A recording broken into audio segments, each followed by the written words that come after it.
Alright, ladies and gentle twinks, gooners alike, I welcome you to today's session, Marvel Rivals 101. For those of you already familiar with this game, you know exactly why you're back here. I'm not mad, I'm just disappointed. We will be jumping into the basics and some unheard of advanced techniques today that'll help you climb this season for Marvel Rivals. Strap on fellas, cause we're jumping straight into this with lesson 1, your life's purpose. You need to remember that there is no greater calling in life than playing Marvel Rivals. The install button was so kindly blessed by Xi Jinping himself, and you've given up your mortal soul to be part of this welcoming and nice community of awesome people. How do we not fucking kill him? I don't know. After very careful observation of players in Season 1, there are still people that don't know that there is an objective. You know, the thing that wins you games. There are two main objectives. Domination and convoy if you can read, or simply just capture point and payload for the truly intelligent. Capture point is the simpler of the two, where you fight the other team for your right to stand in this circle. Yep. Control it for long enough and your dad might just come home with the milk. For convoy, you push this cart full of lube up this hill and deliver it to win, or stop it from being pushed to win. And yeah, that's about it, students. Now get out there and win some games. Oh. Okay, maybe we need a slight refresher course. As the Avatar once taught us, balance is needed to maintain harmony. There are three main roles in this game: strategist, duelist, and vanguard, if you can read, or if you're truly intelligent, healer, DPS, and tank. If you're a first-time player, I recommend this and only this. Play damage. There's not really any reason to switch ever either. Just pick a character and don't swap even if your stats look like this. It doesn't matter. You'll probably win a game eventually, or if you're a person with an IQ above a grapefruit, you'll actually dip your toes into every role to be well balanced. And with that balance, we need to remember that Marvel Rivals is a team-based exercise. You must work with your team in order to win. This means that just locking DPS and refusing to switch if you have no healers, contrary to popular belief, will lose you games. I think we need more damage. Having at least one character you can play in each role will significantly increase the chances you have of winning games. Every team is different and you have to figure out a way to work around people that won't switch by being the one who steps up. If you can do that, then you're already better than 90% of people that play DC partners religiously. To start out, we're going to be introducing the vanguards and then working our way to the mistakes they make. They focus on being more or less the backbone of the team, with a wide selection going from all 19 inches of venom to a talking tree with dementia. Their job is to make space for their team by pushing into the enemy team with their huge health bars and damage mitigation abilities. That means actually pressing the W key. What are you doing? What are you doing? What are you doing? Too many tank players play very passively. What your job is to force the enemy team to back up by pressuring them with abilities or securing kills.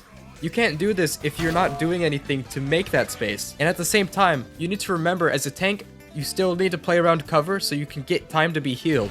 You don't want to be overly aggressive and feed the entire game. Another good rule of thumb for team compositions is having a minimum of 1 to 2 tanks. Without the help of a tank, winning a game is so much harder. Also, for my tank players out there, I'm one of you. I know how it is having the whole team on your back. But listen, here's a big piece of advice that'll help you win more of those tank fights. Because it is inevitable. You are going to get stuck fighting and shooting at the other tank on the other team. But there are two options for how to handle this kind of situation, and it's up to your best judgment how to do it. That also does change based on what character you're playing, but I feel like this is generally applicable. Number 1, kill the squishy heroes. And by that, I mean kill the heroes that are under 300 health.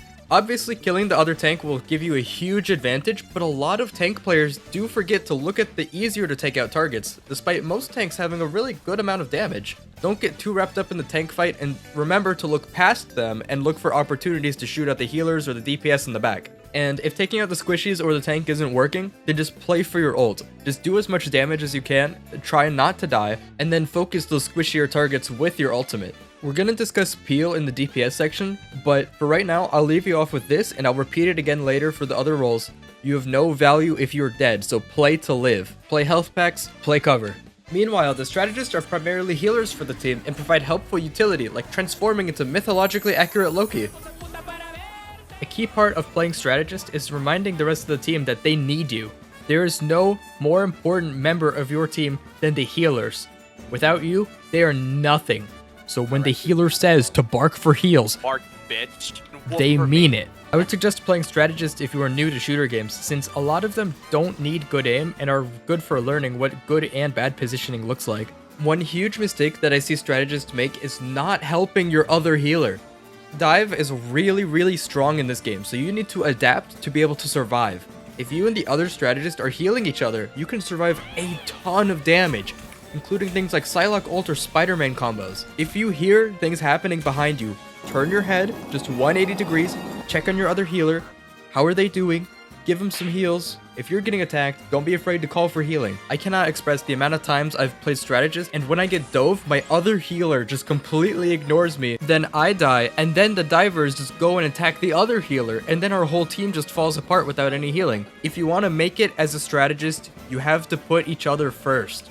Don't make it easy for the dive players. Something else that strategists tend to forget is forgetting that they can do damage. This is definitely easier on heroes like Loki, Adam, and Mantis, but even on Luna Snow, don't be afraid to help take shots at the Human Torch if your team is in good health. She does a surprising amount of damage. And the absolute biggest mistake that I see support players making every day is overlapping their support ults. Those are the most powerful abilities in the game, and not staggering them out really hurts your team. We'll go into a little more detail in the ultimate section later in the video. Now for a duelist, I mean, do I really have to explain it? Your whole job is to press your buttons and kill the other players. This role does the most physical damage, but probably takes the most mental damage. I know for a fact, you Spider-Man players haven't showered in probably weeks. You've got 7 open chip bags on your floor right now, and you think you're the next Necros. Newsflash, buddy, you're not him. You will never be him. You better switch to Rocket and hold right click and just heal like the good little kitten that you are. I also want to explain 3 very important concepts for duelists in particular, although these do apply to every role. Number 1, staying alive is first and foremost the most important part. You are literally useless if you are spectating from spawn the entire game. You have to do everything in your power to stay alive, including using health packs while your healers are busy fighting for their lives. And number 2, guys, here's the thing. Booyah! It's called peel, which more or less means turn around and help protect your healers when they're getting fisted instead of ignoring them. You might actually win if your healers were alive. And for number 3, well, let's start with a little math problem. What is greater, 1 or 6? Okay, so why do we keep pushing after everyone dies? You are actively sabotaging the entire match because you have the awareness of a dead goldfish. You can very clearly see your teammates through walls and see who's dead, so you have no excuse for this unless it's overtime.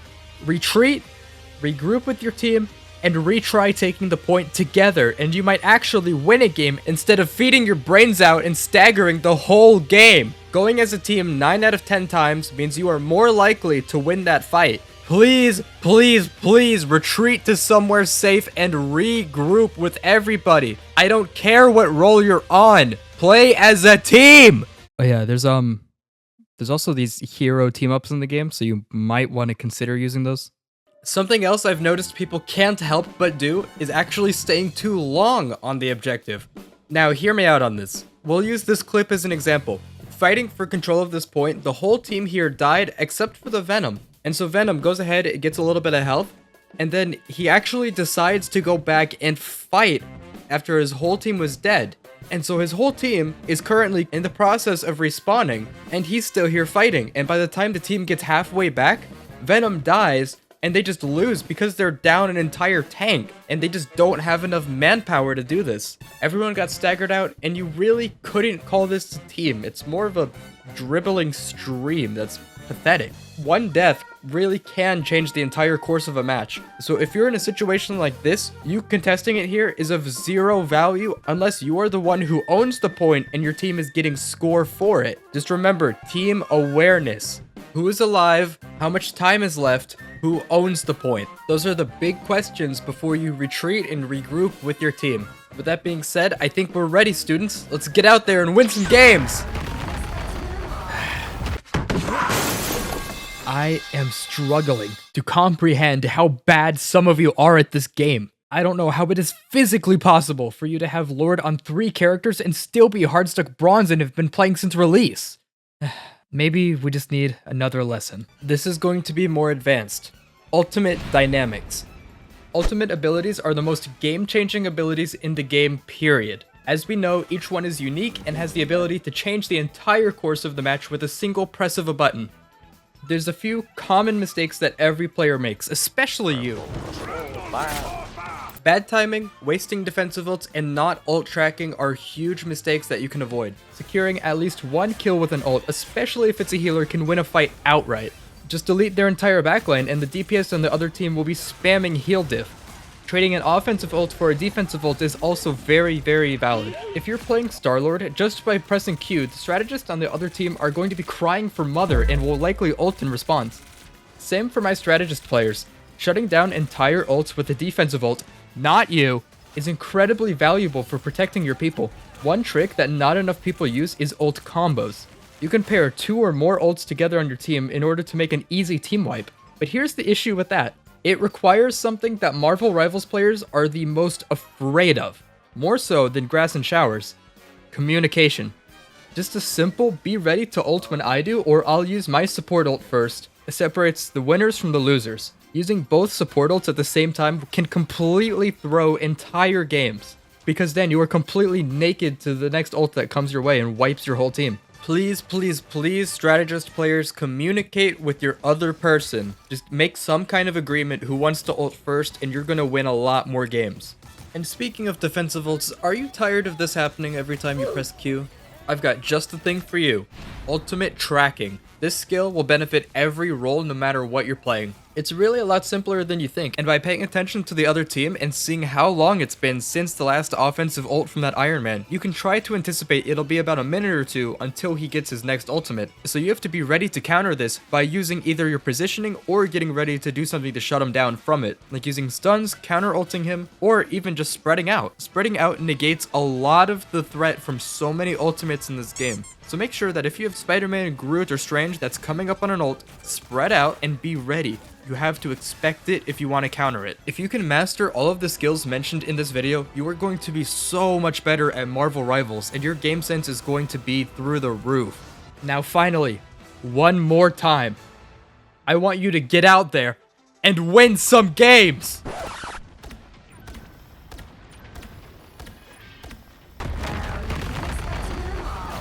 I truly do not understand. You have everything laid out in front of you. This should be the part where you're winning. You should be climbing. You gain more points than you lose at these low ranks. It's gotta be rigged, right? it's gotta be... Right. How could I forget? It's the matchmaking. The matchmaking that's the problem. It's not you. It's never your fault. It's always bad teammates. It's 100% just bad teammates. The game just gives you bad teammates all the time. It can't be your fault. GG heals diff. It's gotta be rigged, right?